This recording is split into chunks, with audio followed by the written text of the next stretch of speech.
श्रीयुतपदकमलं श्रीगुरून् वैष्णवांश्च श्रीरूपं साग्रजातं सहगण रघुनाथान्वितं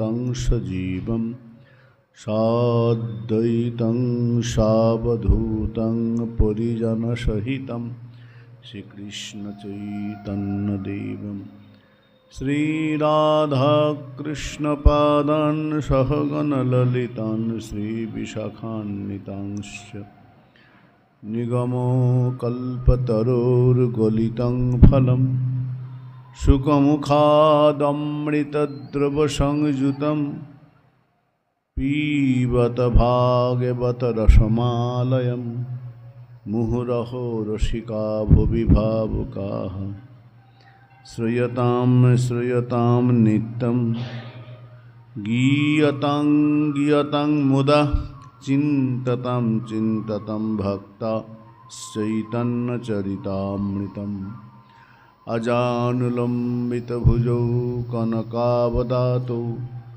सङ्कीर्तनैकपितरौ कमलायताक्षौ विश्वम्भरो द्विजवरो युगधर्मपालो वन्दे जगत्प्रियकरो करुणावतारो जय रूप सनातन भट्ट रघुनाथ श्रीजीव गोपाल भट्ट दास रघुनाथ এই ছয় গোসাইর করি চরণ বন্দন যাহা হইতে বিঘ্ন নাশ হয় অভীষ্ট পূরণ বাঞ্ছা কল্পতরোর্ভস্য কৃপা সিন্ধুভ্য এব চ পতিতানাং পাবনেভ্যো বৈষ্ণবেভ্যো নমো নমঃ। হরে কৃষ্ণ কৃষ্ণ কৃষ্ণ হরে হরে হরে রাম রাম রাম হরে হরে।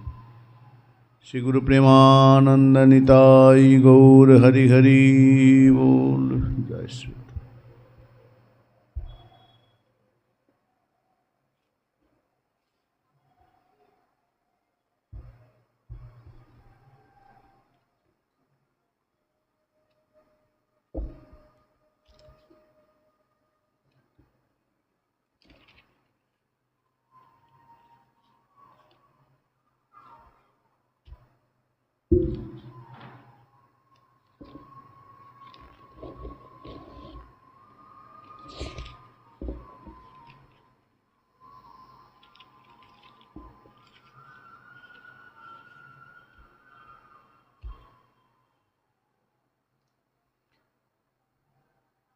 अथ श्रीमद्भागवतम दशम स्कंध अन्येष्वार्थकृतो मैत्री यावद् अर्थ विलंबनम पुंभिस्त्रीषु कृता यद्वत् सुमनस्सनीव षट्पदै निःसं त्यजन्ति गणिकाः अकल्प नृपतिं प्रजा अधीत विद्या आचार्यम ऋतिजो दत्त दक्षिणम खगा बीतफलम वृक्षं भुक्ता अतिथयो गृहं दग्धं मृगास्तथारण्य जारा भुक्ता रतं स्त्रियम। गोपीरा उद्धव के प्रश्न बाने बाने जर्जरित करे दिच्छेन। गोपीरा बोलें अन्वेषकृत मैत्री यावद् अर्थ विलंबनम। उद्धव शोनो,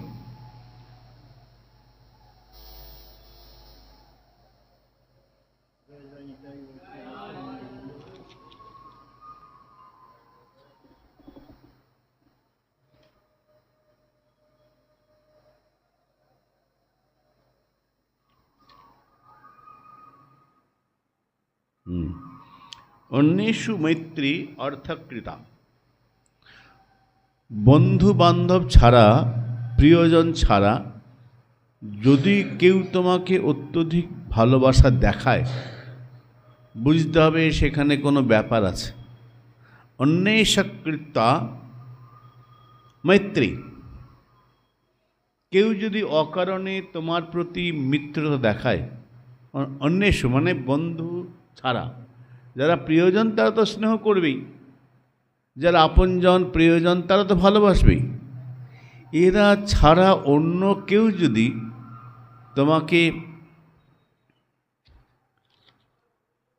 অত্যধিক স্নেহ করে দেখায়, প্রীতি দেখায়, বুঝবে সেখানে কোনো সমস্যা আছে, হয় তার কোনো প্রয়োজন আছে, না হলে তুমি কোনো বিপদে পড়তে পারো। অতএব অন্যের প্রীতি মিত্রতা করবার আগে ভেবে মিত্রতা করতে হয়। অন্যের সুকৃতা মৈত্রী, তাদের যে মিত্রতা, হঠাৎ করে মিত্রতা। চাণক্য শ্লোকে বলছেন অজ্ঞাত কুলশীলস্য, যার সম্বন্ধে তুমি কিছু জানো না, কোনো পরিচয় নেই, অজ্ঞাত, তুমি তার সম্বন্ধে জ্ঞাত নয়, অজ্ঞাত কোনো ব্যক্তি হঠাৎ করে তোমাকে যদি আদর করে, বেশি প্রীতি দেখায়, তোমার সঙ্গে ভালোবাসার অভিনয় করে, বুঝবে কোনো সমস্যা আছে, সামনে কোনো সমস্যা হতে পারে। যেমন সনাতন গোস্বামীপাদ তার সঙ্গে একজন সেবক গিয়েছেন, সেবককে নিয়ে সনাতন গোস্বামী চলেছেন মহাপ্রভুর উদ্দেশ্যে। তো তার সেবককে বলেছেন সঙ্গে কোনো অর্থ রাখবে না, কোনো পয়সা করে রাখবে না, আমরা যে মহাপ্রভুকে যাব কোনো অর্থ থাকবে না, শুধুমাত্র গায়ের যে পোশাক সেটা থাকবে, আর বেশি কিছু নয়, কেন আমরা মহাপ্রভুর কাছে যাচ্ছি, বৃন্দাবনে যাচ্ছি। তো কোনো সহায় সম্বল না হয়ে যাওয়াই ভালো। চলেছেন, রাত্রি হয়েছে, এক গৃহস্থের বাড়িতে গিয়েছেন, আমরা যাচ্ছি বৃন্দাবনের উদ্দেশ্যে। তো কিছু আজকে রাতটা থাকবো, সকালে চলে যাব। গৃহকর্তা খুব আদর করছে, ভালো মন্দ খায়, এখানে ঘুমান, বিছনা খুব সুন্দর, আদর খুব। সনাতন রাজমন্ত্রী সনাতন গোস্বামী অত্যন্ত বিচক্ষণ, তিনি হঠাৎ দেখছেন যে আমরা দুজনে এনার বাড়িতে অতিথি আছি, তো জানে আমরা অতিথি, কোনো পয়সা করে দেবো না, এমনি থাকবো, রাত্রে থাকবো, সকালে চলে যাব, কোনো পাওয়ার কোনো ব্যাপার নেই, তবু এত আদর কেন? কোনো প্রিয়জনও নেই, কোনো পরিচয় নেই, হঠাৎ এসেছি, এত আদর কেন করছি? এখানে খান, এখানে বসুন, ভালো করে, যত উত্তম উত্তম দ্রব্যের দ্বারা আহার। সনাতন গোস্বামীর সন্দেহ হয়েছে ব্যাপার থেকে, এত কেন আদর? তো ভাবছেন, তো উনি তখন হঠাৎ কি মনে হলো, ওনার কাজের লোকে, এই তোর সঙ্গে পয়সা করে কিছু আছে নাকি রে? না সেরকম কিছু না, ঠিক করে বল, কোথাও গোপন কিছু পয়সা কিছু আছে? তো বললো, আমি 10টা সোনার মোহর ট্যাকে করে নিয়ে এসছি। ওটার সঙ্গে সর্বনাশ, নিশ্চয়ই এই গৃহকর্তা কোনো সন্দেহ করেছে, রাত্রে আমাদের কপালে দুঃখ আছে। শোন, উনি মালিককে গিয়ে গৃহকর্তাকে বললেন, দেখুন বাবা, আমরা পথে বেরিয়েছি, আমার এই সেবকের সঙ্গে 10টা মোহর আছে, তো আপনি রেখে দিন, আমাদের লাগবে না। গৃহকর্তা হেসে ফেলল, তোমার ভাগ্যটা ভালো, তুমি এই সোনার মোহরগুলো দিয়ে দিলে। আজকে রাত্রে ভেবেছিলাম আমার কাছে একটা পাখি আছে, পাখিটা গণনা করে বলে দেয় পথিকের সঙ্গে কি আছে, চরিতামৃতের প্রসঙ্গ, পথিকের সঙ্গে কী আছে সব জানে, পাখিটা বলে দিয়েছে তোমার সঙ্গে 11টা স্বর্ণ মুদ্রা রয়েছে, যাই হোক 10টা দিয়েছ, ঠিক আছে, তোমরা খুব ভালো লোক, তোমাদের পয়সা নেব না, আরামসে থাকো, কোনো ভয় নেই, ভেবেছিলাম রাত্রিবেলায় তোমাদের মেরে সব নিয়ে নেব। পাখিটা বলেছে। সনাতন গোস্বামী, না না না, আপনি রেখে দিন, এই অর্থের জন্য প্রাণ সংশয় হতে পারে, আমরা বিভিন্ন জায়গায় ঘুরবো, তো রেখে দিন। উনি রেখে দিলেন। সেবককে বললেন, তুমি এক কাজ করো, তোমার কাছে এখনও একটা আছে। বলে, কী করে বুঝলেন? বলে, পাখিটা ওনাকে বলেছে 11টা স্বর্ণ মুদ্রা ছিল, একটা তুমি রেখে দিয়েছো এখনও, ওটা নেই, বাড়ি ফিরে আমার সঙ্গে যেতে হবে না, আমি একা যাব। অজ্ঞাত কুলশীল ব্যক্তি হঠাৎ যদি কোনো আদর দেখায়, প্রীতি দেখায়, সেটা বিপদের কারণ হতে পারে। হয় বিপদ, না কোনো স্বার্থ আছে। তো অন্যেষু কৃত্যা মৈত্রী, বন্ধু ব্যতীত অন্য লোক যদি তোমাকে মিত্রতা দেখায়, প্রীতি দেখায়, একটু সাবধান হয়ে যেতে হয়। কেন? যাবৎ অর্থ বিড়ম্বনম। গোপীরা বলছেন এটা বিড়ম্বনার কারণ হতে পারে, কোনো প্রয়োজন থাকতে পারে। কেন? গোপীরা বলছেন নিঃসং ত্যজন্তি গণিকাহা অকল্পং নৃপতিং প্রজা অধীত বিদ্যা আচার্যম ঋত্বিজ দত্ত দক্ষিণম নিঃসং ত্যজন্তি গণিকাহা। গণিকারা ভালোবাসে। কাকে ভালোবাসে? ধনী পুরুষকে। গণিকা যারা তাদের ভালোবাসাটা অর্থের বিনিময়ে দান করে, অর্থের বিনিময়ে ভালোবাসে, তাদের ভালোবাসাটা পণ্য। কতক্ষণ ভালোবাসবে? ততক্ষণ ভালোবাসবে যতক্ষণ তোমার কাছে অর্থ আছে। অর্থ শেষ, ভালোবাসাও শেষ। তো গণিকা ভালোবাসে সেই পুরুষকে, ধনবান পুরুষকে। যতক্ষণ তার সঙ্গে অর্থ আছে ততক্ষণ ভালোবাসবে, অর্থ নেই, ভালোবাসা শেষ। নিঃসং ত্যজন্তি গণিকাহা। নিঃস্ব ব্যক্তিকে গণিকা কখনো ভালোবাসে না। পুরুষ যখন ধনী থাকে তখন ভালোবাসা পায় গণিকার। পুরুষ যখন নিঃস্ব হয়ে যায় আর গণিকা তাকে ভালোবাসে না। এখানে ভালোবাসে, ভালোবাসাটা কি? হেতু কি? অর্থ। হেতু যে প্রেম, ভালোবাসাটা হেতু আছে, কারণ আছে। গণিকার ভালোবাসার মধ্যে হেতু আছে, অর্থ। হেতু হলো অর্থ। আর যেমন দৃষ্টান্ত দিচ্ছেন রাজা ভর্তৃহরি ও পিঙ্গলা। রাজা ভর্তৃহরি বিক্রমাদিত্যের ভাই, ইতিহাসে বিক্রমাদিত্যের নাম আছে, তার ভাই, বড় ভাই। প্রথমে তিনি রাজা ছিলেন।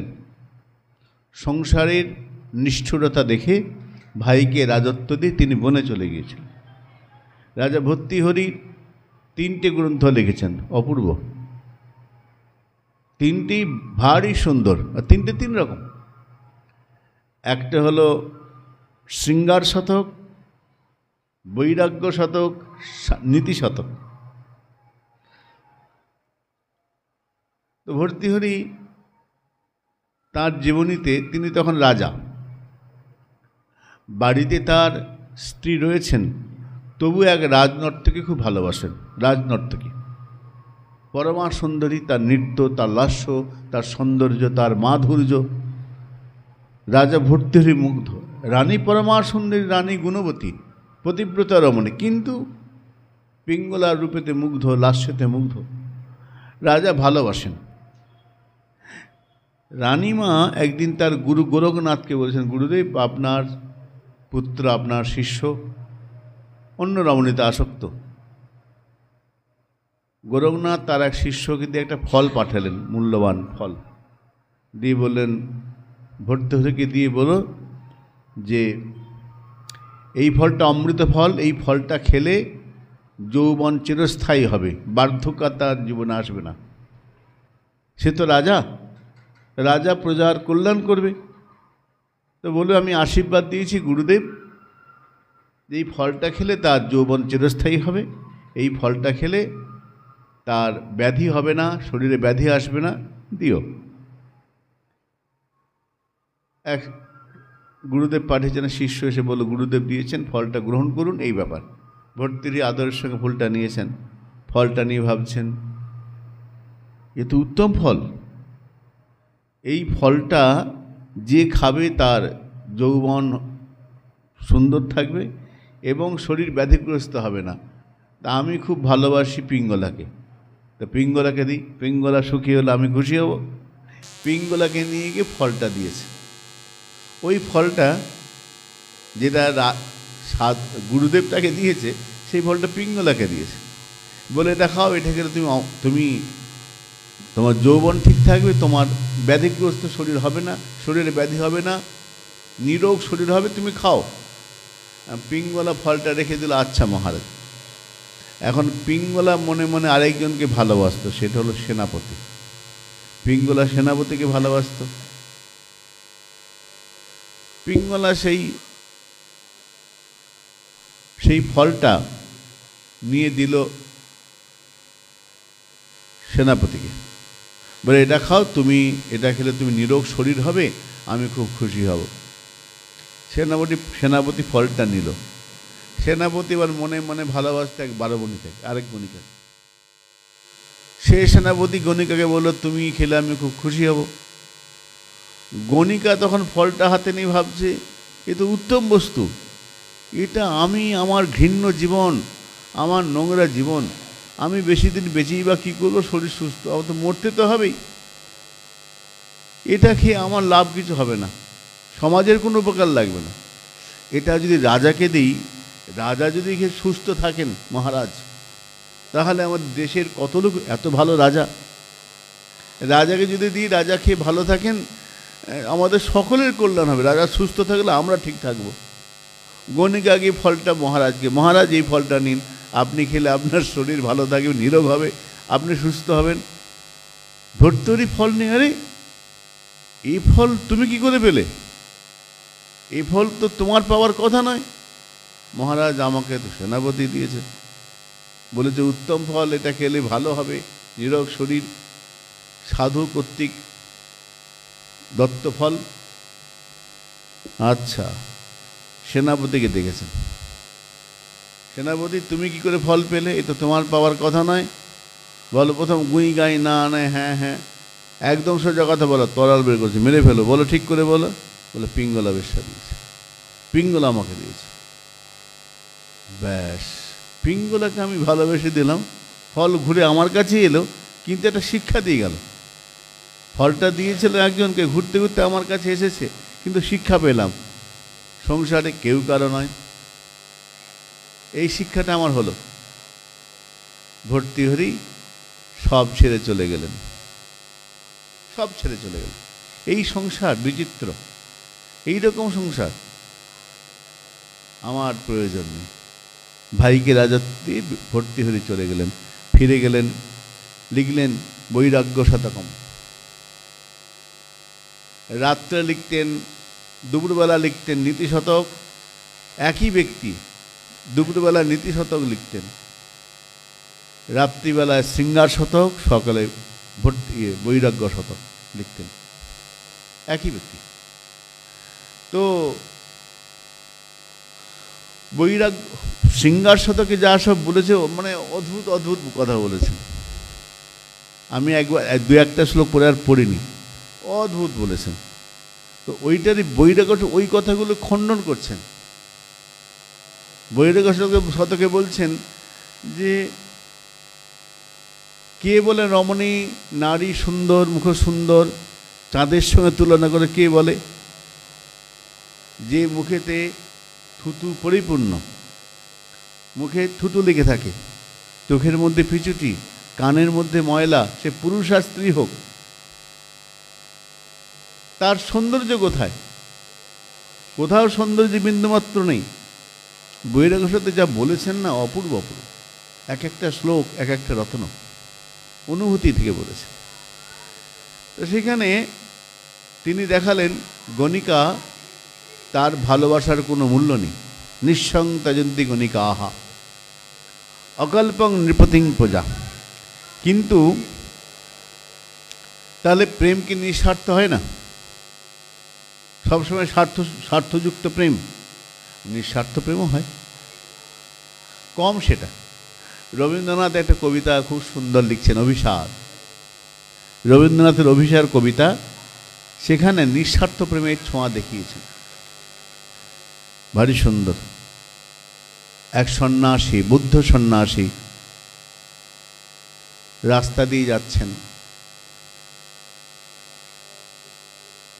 বিরাট বড় নগর প্রবেশ করবেন, কিন্তু নগরের দরজাটা বন্ধ।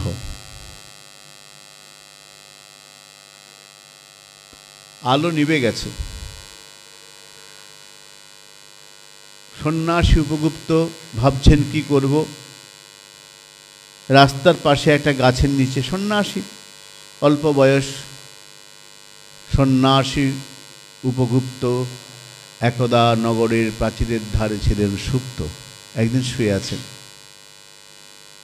এক নটি চলেছে অভিসারে। রবীন্দ্রনাথ লিখছেন, নগরের নটি চলে অভিসারে, যৌবন মদে মত্তা, অঙ্গে তাহার আঁচল সুনীল, অঙ্গে তাহার আঁচল সুনীল বরণ, রণুঝুনু রবে বাজে আভরণ, সন্ন্যাসী গায়ে পড়িতে চরণ, থামিল বাসব দত্তা। বাসব দত্তা নামে এক নটি অভিসারে চলেছে। অন্ধকার বুঝতে পারেনি। সন্ন্যাসী গুপ্ত শুয়েছিলেন, কুমার, অল্প বয়স, বৌদ্ধ সন্ন্যাসী। বাসব দত্তার পাটা লেগেছে সন্ন্যাসী উপগুপ্তের গায়েতে। সন্ন্যাসী গুপ্ত গায়ে যেই পা লেগে বাসব দত্তা দাঁড়িয়ে পড়েছে। প্রদীপটা ধরে দেখছে কে? দেখছে এক পরম সুন্দর কিশোর সন্ন্যাসী। তখন সেই নটি বাসব দত্তা বলে, হে সন্ন্যাসী প্রবর, তোমার কোমল শরীর এখানে শুয়ে আছো, কঠিন শয্যা, এটা তোমার জায়গা না, তুমি আমার গৃহে চলো।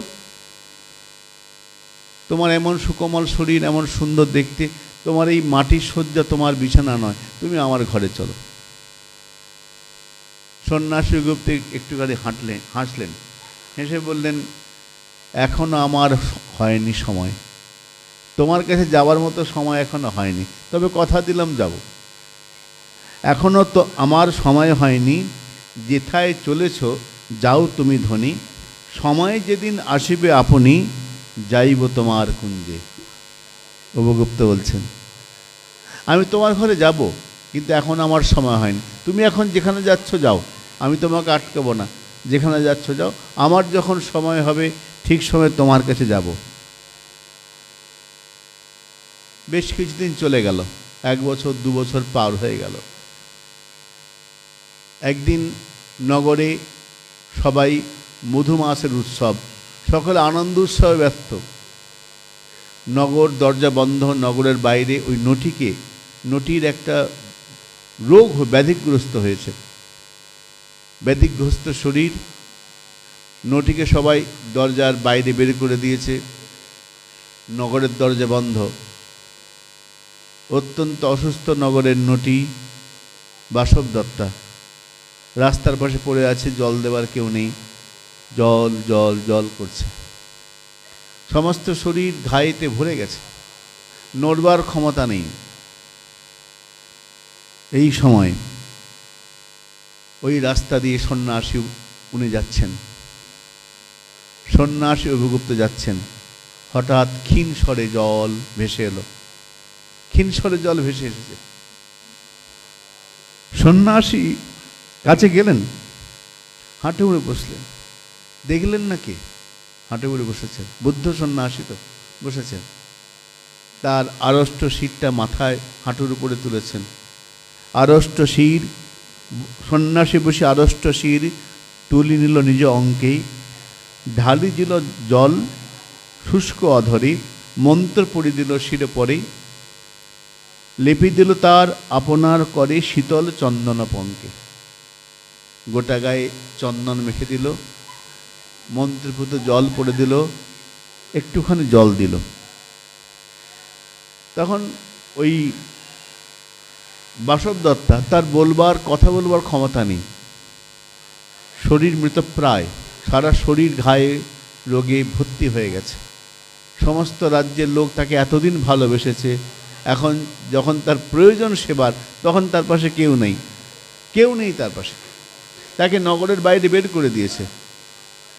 নগরের নটি ছিল সে, কেউ তার খোঁজ রাখে না। সন্ন্যাসী এসেছে, সন্ন্যাসী তার মুখে জল দিল, চন্দনের লেপ গায়ে দিয়ে দিল। তখন ওই বাসব দত্তা বলছে, কে তুমি এসেছো ওগো দয়াময় সুধাইল নারী, সন্ন্যাসী কয় আজই রজনীতে হয়েছে সময়, এসেছি বাসব দত্তা। তুমি আমাকে নিমন্ত্রণ করেছিলে না যে আমার বাড়িতে একদিন আসুন, আজকে সেই সময় হয়েছে। সন্ন্যাসী বলছে, যখন তোমার পাশে কেউ নেই, সমাজ দেশ তোমাকে ত্যাগ করেছে, এখন আমি তোমার কাছে এসেছি, এটাই আমার আসবার সময়। আগে যদি বলে সেটা সময় হয়নি, আজকে সময় হয়েছে। এসেছি বাসব দত্তা। রবীন্দ্রনাথের ভারী সুন্দর কবিতা। নগরের নটি চলে অভিসারে, যৌবন মদে মত্তা।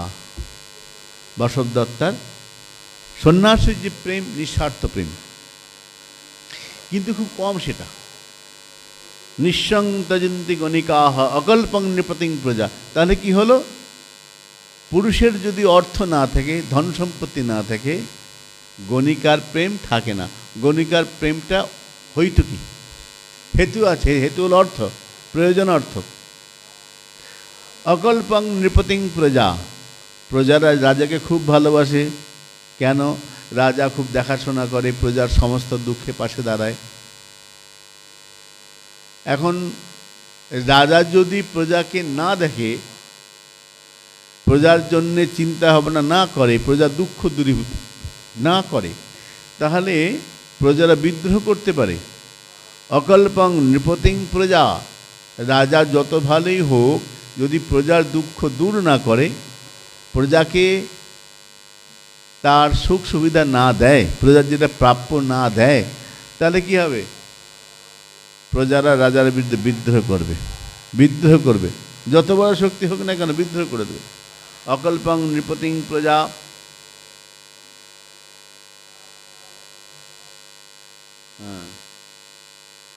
বললেন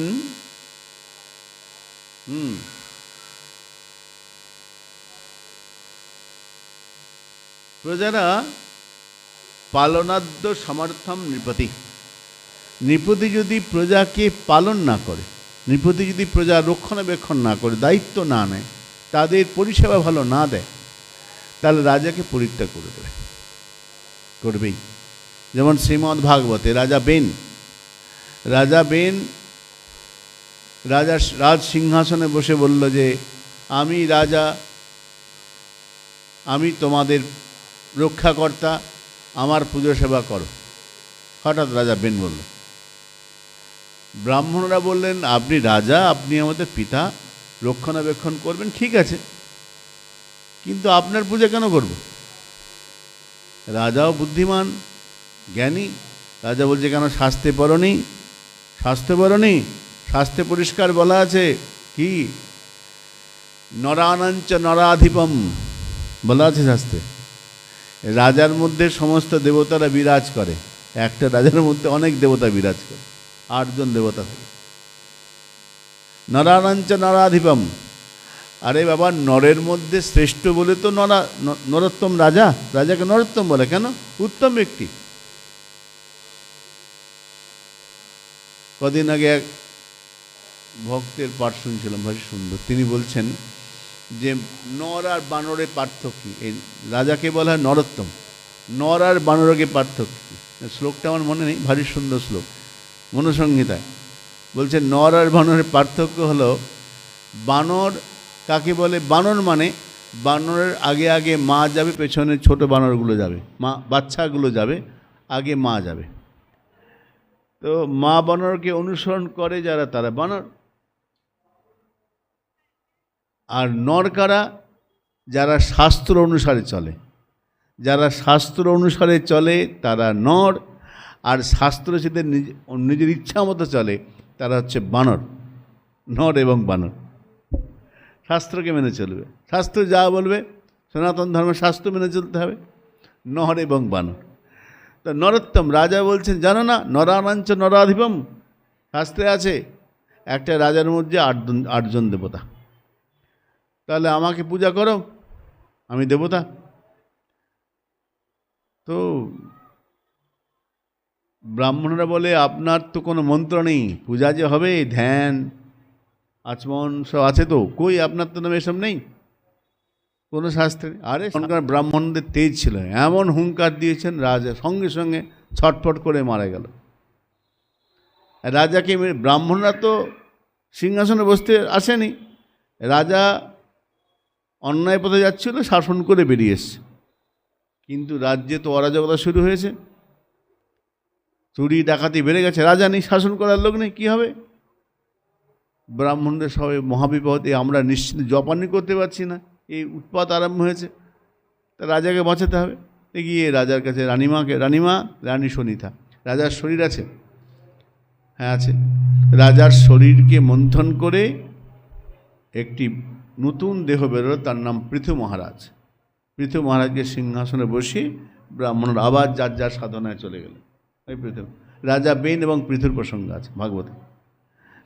তো যদি রাজা প্রজার দেখাশোনা না করে, প্রজা রাজাকে সিংহাসনে বসিয়েছে তাদের রক্ষণাবেক্ষণের জন্য, প্রজা যদি দেখে আমাদের কিছু করছে না, আমরা কষ্টই পাচ্ছি, তখন প্রজারা বিদ্রোহ করে দেবে।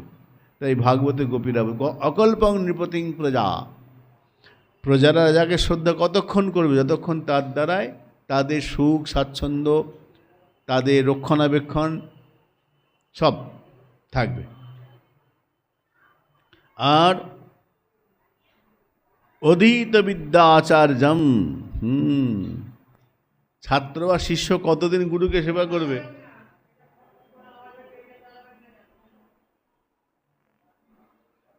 ছাত্র বা শিষ্য, এখানে শিষ্য বলতে ছাত্র, বিদ্যাগুরু। অধীত বিদ্যা আচার্যম, আচার্য, আচার্যের কাছে কেন যায়? বিদ্যা অধ্যয়নের জন্যে। অধীত বিদ্যা আচার্যম, আচার্যের কাছে বিদ্যা অধ্যয়ন হয়ে গেলে ছাত্র আর থাকবে না, আর থাকবে না। যে কদিন ছিল বিদ্যার জন্য ছিল, যেই বিদ্যা অধ্যয়ন শেষ, ছাত্র গুরুকে ছেড়ে চলে যাবে, আর থাকবে না। তারপরে খোঁজও করে না। আমরাই ভেবে দেখো না, মাধ্যমিকে যে স্যারটা পড়াতেন মনে রাখি? কলেজে কটা স্যারকে মনে রেখেছি? মনে রাখিনি। গিয়েছি, পড়েছি, স্যার করেছি, রোজ প্রণাম করে দেখা হয়েছে, স্যার খুব ভালো নোট লেখান হয়ে গেল। যে বিদ্যা শেষ, আর স্যারের সঙ্গে কোনো যোগাযোগ নেই। ভাগবতে বলছেন অধীত বিদ্যা আচার্যম, আচার্যকে ছাত্র ততদিন মনে রাখবে যতদিন বিদ্যা অধ্যয়ন না হচ্ছে। যেই বিদ্যা হয়ে গেল আর আচার্য কোনো সংযোগ নেই। কেন? ওই যে বিদ্যাটা প্রয়োজন ছিল, বিদ্যার জন্যে প্রীতি, বিদ্যা লাভের জন্য শ্রদ্ধা। কবি কালিদাস রায় তার ছাত্রধারা কবিতায় বাংলায় ভারী সুন্দর লিখছেন। আমার খুব কবিতাটা পড়তাম আগে, সব মনে নেই, 2-3 লাইন মনে আছে। তো ওখানে প্রথমে শুরু করছেন ছাত্রধারা কবিতা। বর্ষে বর্ষে দলে দলে আসে বিদ্যা মঠতলে, চলে যায় তারা কলরবে। প্রতি বছর নতুন নতুন ছেলে 5-এ 6-এ ভর্তি হয়, ছেলেগুলো আসে, পড়াশোনা করে, পড়াশোনা যেই শেষ হয়ে যায় চলে যায়। বর্ষে বর্ষে দলে দলে, একটা দুটো নয়, দলে দলে ছেলে আসে। বর্ষে বর্ষে দলে দলে আসে বিদ্যা মঠতলে, চলে যায় তারা কলরবে। কৈশোরের কিশলয় পর্ণে পরিণত হয়, যৌবনের শ্যামল গৌরবে। ভালোবাসি, টিচার বলছেন, ভালোবাসি, কাছে ডাকি, নামও সব জেনে রাখি। দেখাশোনা হয় নীতি নীতি, 1 বছর 2 বছর দেখাশোনা হয়, যতদিন পরে ক্লাসে দেখাশোনা হয় নীতি নীতি। শাসন তর্জন করি, শিখাই প্রহর ধরি, হায় থাকে না কো হায় কোনো স্মৃতি। এত ছেলেকে পড়াই, নাম জিজ্ঞাসা করি, বাড়ি কোথায় সব জিজ্ঞাসা করি, কিন্তু কদিন পরে সব ভুলে যাই। শিখাই, আদর করি, বকি, শাসন করি, শাসন তর্জন করি, শিখাই প্রহর ধরি, ঘন্টার পর ঘন্টা তাদের আমরা পড়িয়েছি। ছেলেগুলোকে কাছে বসিয়ে, না পড়লে বারবার বুঝিয়েছি, শিখাই প্রহর ধরি। কিন্তু বয়স হয়ে গেছে, এখন আর কোনো স্মৃতি নেই, থাকে না কো হাই কোনো স্মৃতি। শিক্ষক বলছেন আমি পড়িয়েছি, ডেকেছি, আদর করেছি, নাম সব করেছি, কিন্তু এই মুহূর্তে আর মনে নাই। যেমন ঢেউ আসে, বালিতে দাগ কাটলাম, মুছে দিয়ে চলে যায়, আবার ঢেউ আসে, আবার চলে যায়। সেরকম জীবনের এরকম অধীত বিদ্যা আচার্যম, বিদ্যা অধ্যয়ন হয়ে গেলে আর গুরুর কাছে শিষ্য থাকে না, থাকে না। পরশুরাম, মহাভারতের প্রসঙ্গ, পরশুরাম তার শিষ্য দ্রোণাচার্য, দ্রোণাচার্যকে যুদ্ধবিদ্যা শিখিয়ে বলল আমি আজ যুদ্ধ শেখাবো না, আমি এখন সাধন ভজন করব। একবারে শেষে কর্ণ গিয়ে হাজির, কর্ণ গিয়ে বলছেন আমি আপনার কাছে এসেছি যুদ্ধ শিখতে। বলে আমি যুদ্ধবিদ্যা শেখা বন্ধ করে দিয়েছি, আমি এখন শুধু দান করছি। দান সকলকে না, শুধু ব্রাহ্মণদের, ব্রাহ্মণ ছাড়া কাউকে দান করবে না, বিদ্যা দান হবে না। এখন কর্ণ একটু চালাকি করলেন, বলল আমি ব্রাহ্মণ। ও ব্রাহ্মণ সন্তান, বলো কি চাও, লই যে যুদ্ধ শিখব। আচ্ছা তুমি তো বেশ বুদ্ধিমান, বললে ব্রাহ্মণ সন্তান, আচ্ছা ঠিক আছে, ব্রাহ্মণ যখন চেয়েছো আমি তোমাকে বিদ্যা শেখাবো, থাকো। সত্যি ব্রাহ্মণ? ক্ষত্রিয় নয় তো? ক্ষত্রিয় না, ব্রাহ্মণ। ঠিক আছে থাকো। করতে করতে বেশ কিছুদিন হয়েছে। এখন ইন্দ্র দেখছেন যদি পরশুরামের কাছে থেকে পরিপূর্ণ যুদ্ধ সব শিখে যায়, একে তো হারানো মুশকিল, অর্জুন তো পারবে না এর সঙ্গে, কর্ণের সঙ্গে। একটা কীটকে পাঠালেন, বিষাক্ত কীট। একদিন গুরুদেব পরশুরাম বলছেন কর্ণ আমি একটু বিশ্রাম করব। বলেছিলেন নাম রাধেয়, মায়ের নাম রাধা, পালিত মা, যে মা পালন তার নাম রাধে, বলে আমি রাধেয়। তো রেখেছেন, আমি বিশ্রাম করব, খুব ক্লান্ত হয়েছি। তো কর্ণ বসে পড়েছেন, কর্ণের হাঁটুতে মাথা দিয়ে গুরুদেব শুয়েছেন, বিশ্রাম করছেন পরশুরাম। হঠাৎ ওই বিষাক্ত কীট এসে কর্ণকে দংশন করেছে হাঁটুর মধ্যে। ভয়ঙ্কর যন্ত্রণা, রক্ত পড়ছে, কিন্তু কর্ণ নড়ছেন না। কেন, যদি একটুখানি নড়ি তাহলে গুরুদেবের ঘুম ভেঙে যাবে। গুরুদেব বিশ্রামে গেছেন, গুরুদেবকে তো সেবা করতে হবে। একদম দাঁত চেপে বসে আছেন, কিন্তু কীট কামড়েই যাচ্ছে, কামড়ে যে রক্ত পড়ছে, রক্ত পড়ছে। কিন্তু ওখানে কর্ণ কিন্তু বিন্দুমাত্র নড়ছেন না। এইবার রক্ত বেরিয়ে গুরুদেবের গায়ে লেগেছে। কিসের রক্ত, কি হলো? উঠে বসে, কিন্তু তোমার রক্ত কর্তৃক আমার গায়ে লাগলো?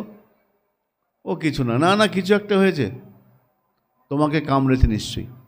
হ্যাঁ এটা বিষাক্ত কামড়েছে। আরে বিষাক্ত দংশন করে রক্ত বেরিয়েছে, তুমি নড়লে না, বললে না, চিৎকার করলে না? না গুরুদেব আপনার ঘুম ভেঙে যাবে, সেই জন্য আমি আর চিৎকার করিনি, আমি যন্ত্রণাকে কষ্টকে সহ্য করেছি। পরশুরাম হাসলেন, হেসে গম্ভীর হলেন, হয়ে বললেন তুমি আমার জন্য কষ্ট সহ্য করতে আমি খুশি হয়েছি, কিন্তু আমার সন্দেহ হচ্ছে তুমি ব্রাহ্মণ কিনা। কেন, ব্রাহ্মণ এত কষ্ট সহ্য করতে পারবে না, ব্রাহ্মণ পারবে না। তুমি কি সত্যিই ব্রাহ্মণ? ব্রাহ্মণ। পরিচয়? বলে রাধেয়। তো তখন গুরু অভিশাপ দিলেন, সত্যিই যদি ব্রাহ্মণ হও তাহলে আমারও অভিশাপ কাজে লাগবে না, আর যদি ব্রাহ্মণ নয় তুমি ক্ষত্রিয় হও, আমি তোমাকে অভিশাপ দিচ্ছি। ছলনা করে আমার বিদ্যাকে তুমি গ্রহণ করেছো, আমার বিদ্যাকে তুমি চুরি করেছো।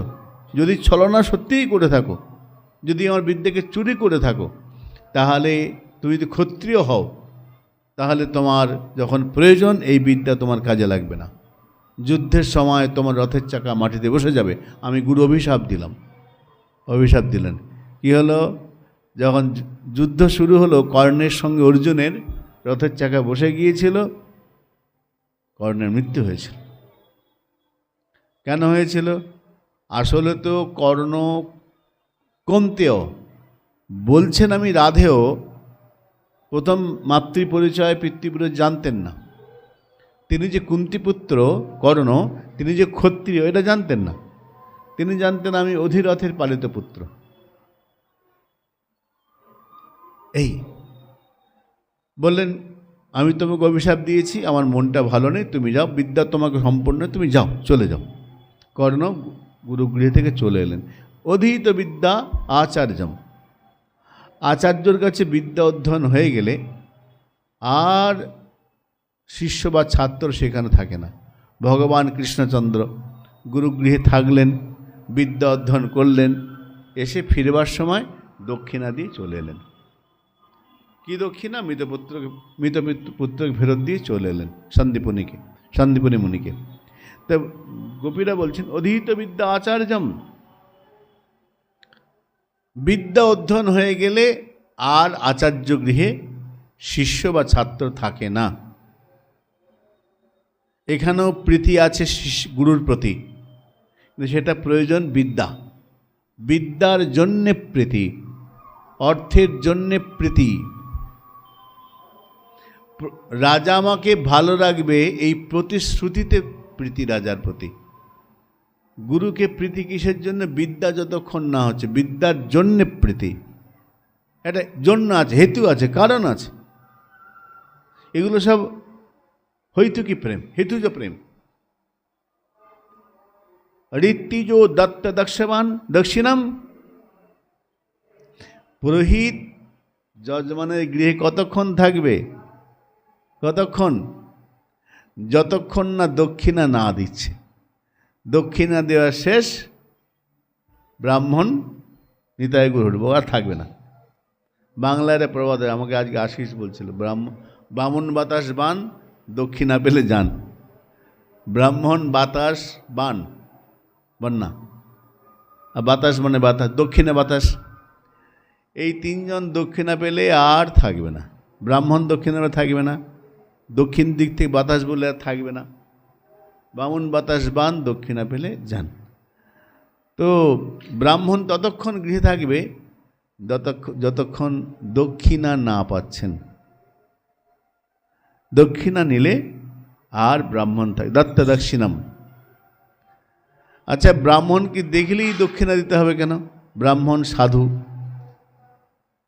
প্রণাম করলে দক্ষিণা, প্রণামের সঙ্গে দক্ষিণা। আচ্ছা, কোনো কাজ করলো, অনুষ্ঠান হলো, পূজা করলেন, দক্ষিণা দেওয়া বিধান, পূজা করেছে দিলাম। প্রণাম করে দক্ষিণা দিতে হবে কেন? ব্রাহ্মণকে, গুরুকে, সাধুকে দেখলে প্রণাম করলেই দক্ষিণা, প্রণাম করলেই দক্ষিণা। প্রণাম করলে দক্ষিণা কেন? নমস্কারটা একটা যজ্ঞ। শাস্ত্র নমস্কৃত স্মৃত যজ্ঞ সর্বযজ্ঞেষু উত্তমম। যত যজ্ঞ আছে না, নৃযজ্ঞ, দেবযজ্ঞ, ঋষিযজ্ঞ, ভূতযজ্ঞ, যত দেবযজ্ঞ, যত যজ্ঞ আছে তার মধ্যে উত্তম হলো নমস্কার যজ্ঞ। নমস্কৃত স্মৃত যজ্ঞ সর্বযজ্ঞেষু উত্তমম। রবীন্দ্রনাথ ঠাকুর বলছেন যে একটি নমস্কারে প্রভু, একটি নমস্কারে। একটা নমস্কার যদি ঠিক ঠিক করা যায় ভগবানকে, সাধুকে, তো নমস্কারটার যোগ্য। যেহেতু নমস্কার যোগ্য, তো যোগ্য ভগবানের স্ত্রীর নাম হলো দক্ষিণা। যোগ্য ভগবান, তার স্ত্রী হলো দক্ষিণা। আর যজ্ঞের ফল যদি পেতে হয় কী করতে হবে? বলে দক্ষিণা দিতে হবে। যজ্ঞ, দক্ষিণা, ফল হলো কর্মফল, পুণ্যফল। যে কর্ম হলো তার ফলটা হচ্ছে ফল। তো ফল পেতে গেলে নমস্কার করতে হবে এবং যজ্ঞ দক্ষিণা দিতে হবে। দক্ষিণা না হলে ফল পূর্ণ হবে না। তাই ঋত্বিজো দত্ত দক্ষিণাম, দক্ষিণা যদি না নেয় কর্ম পূর্ণতা লাভ হয় না। তাই যজমানের বাড়িতে ততক্ষণ থাকবে যতক্ষণ দক্ষিণা না পাচ্ছে। দক্ষিণা হয়ে গেলে ব্রাহ্মণ সেই বাড়ি ছেড়ে চলে যাবে। খগা বিতফলম বৃক্ষম। শোনো, পাখিরা গাছে থাকে, ফল ভক্ষণ করে, কিন্তু পাখিরাও গাছ থেকে চলে যায়। কোন গাছ থেকে জানো? যে গাছে ফল হয় না, বিতা ফলম। যে গাছে, যে বৃক্ষে ফল নাই, পাখিরা সেই গাছে বেশিক্ষণ বসবে না, চলে যাবে, ফল নাই যেহেতু। খগা পিতা ফলম বৃক্ষম। তার বৃক্ষকে বসে কেন? ভালোবাসে বলে। ওই যে ফল আছে সেই জন্য, ফল পায় তাই। ওখানে প্রয়োজন আছে একটা, ক্ষুধা নিবৃত্তি হয় ফলের দ্বারা, সেই জন্য গাছের মধ্যে বসে। যে বৃক্ষে ফল নাই, পাখিরা সেই বৃক্ষে বসে না, এই কারণে। ভুক্তা অতিথেয় গৃহম। অতিথির বাড়িতে, অতিথি গৃহস্থ বাড়িতে কতক্ষণ থাকবে? নিমন্ত্রণ বাড়িতে গেছি, কতক্ষণ থাকবো? যতক্ষণ না ভোজন হচ্ছে। যেই ভোজন শেষ, হাত দিয়ে রাধে রাধে, জয় নিতাই, আসি বাবা। হ্যাঁ, আসতে তো হবেই, ভোজন হয়ে গেছেন। তো এখানে বললেন যে ভুক্তাম অতিথেয় গৃহম। অতিথি এসেছে, অনেকক্ষণ বসে আছে, কতক্ষণ থাকবে? যতক্ষণ না খাওয়া হচ্ছে ততক্ষণ থাকবে। খাওয়া হলে আর থাকবে না, আর থাকবে না। এক রাজ্যে, এক রাজার রাজ্যে একটা লোক ছিল। তো রাজার লোকটা, সে রাজ্যের লোকটা বিশ্বনিন্দু, সকলকে নিন্দা করে। যাই খাওয়াও, যাই দাও, সে আর কিছু না কিছু ত্রুটি বের করবেই। নামই তার বিশ্বনিন্দু। যেখানে যায় কিছু না কিছু দোষ একটা বের করে সে। তো রাজা বলল, ওই বিশ্বনিন্দুকে ডাকো তো, ডাকো। ওকে বাড়িতে এনে পেট ভরে এমন আদর করে খাওয়াবো যাতে ও নিন্দা করার কোনো সুযোগ না পায়, নিমন্ত্রণ কর। তো বিশ্বনিন্দুক বাড়িতে এসেছে। রাজা বলছে, এই সব থেকে ভালো ঘরে ওকে বসাও, যাতে নিন্দা করতে না পারে। হ্যাঁ, ঘরটা ভালো না, যেন বলতে না পারে, ভালো উত্তম ঘরে বসাও। উত্তম ঘরে বসিয়েছে, ভালো ঘর। সব থেকে উত্তম আসন দাও, যত ভালো আসন আছে সেই উত্তম আসন দাও। ঘরে ধূপ দিয়ে, ফুল দিয়ে এমন করে সাজাও যাতে কোনো ঘরে গন্ধ, ঘরটা ছোট, কিছু বলতে না পারে। আসনটা সুন্দর করে দাও। রাজার যেমন নিখুঁত, সেবায় যেন কোনো ত্রুটি না হয়। রাজ্যের সবথেকে শ্রেষ্ঠ হালুইকরকে দিয়ে রান্না করাও। সবথেকে শ্রেষ্ঠ পরিবেশন কর্তা, যে ভালো পরিবেশন করে, তাকে দিয়ে পরিবেশন করাও, যাতে ও খাওয়ার পরে এটা খারাপ যেন বলতে না পারে। রাজার আদেশ, পেট ভরে ভালো করে খাওয়ানো হলো, ভালো করে বসিয়ে, ভালো আসনে বসিয়ে, উত্তম উত্তম দ্রব্যের দ্বারায়, উত্তম পরিবেশকের দ্বারায় পরিবেশন করা হলো। খাওয়া দাওয়া হলো। হাত ধুয়েছে বিশ্বনিন্দুক। রাজা বলছে, আসো। রাজার সামনে গিয়ে দাঁড়িয়েছে। তো রাজা প্রশ্ন করছে, কেমন খাওয়া দাওয়া, খাওয়া, বসা, থাকা, তোমার কোনো অসুবিধা হয়নি তো? না মহারাজ, সবই ঠিক আছে। না না, ঠিক করে বলো, তুমি যে খেলে কোনো ত্রুটি অসুবিধা? না থাক, সবই ঠিক আছে, আপনি মহারাজ বলে কথা। না, তুমি নির্ভয়ে বলো, তোমার কথা কেমন কেমন কেমন লাগছে, বলো, ঠিক করে বলো, কেমন কি হলো? মহারাজ থাক না, থাক ব্যাপারটা। না না, আমি শুনেই ছাড়বো। তুমি এই যে খেলে, তোমাকে আদর করা হলো, বসানো হলো, তোমার কেমন লাগলো? তুমি কোনো দোষ পেয়েছো, ত্রুটি পেয়েছো? মহারাজ, ভয়ে বলবো না নির্ভয়ে বলবো? নির্ভয়ে বলো, নির্ভয়ে বলো। নির্ভয়ে বলবো? বলে হ্যাঁ হ্যাঁ। পরে কোনো শাস্তি, শাসন বলবেন না তো? বলে না, কোনো শাসন, তুমি নিশ্চিন্তে বলো, নির্ভয়ে বলো। ওই বিশ্বানন্দে বলে কি, এত ভালো ভালো নয়, বুঝলেন? এই যে এত ভালো করেছেন, এত ভালো ভালো নয়। তো বলে সে চলে গেল। এত ভালো ভালো নয়। কথা হলো, অতিথি ততক্ষণ গৃহস্থের বাড়িতে থাকবে কতক্ষণ? যতক্ষণ তার ভোজন না হচ্ছে।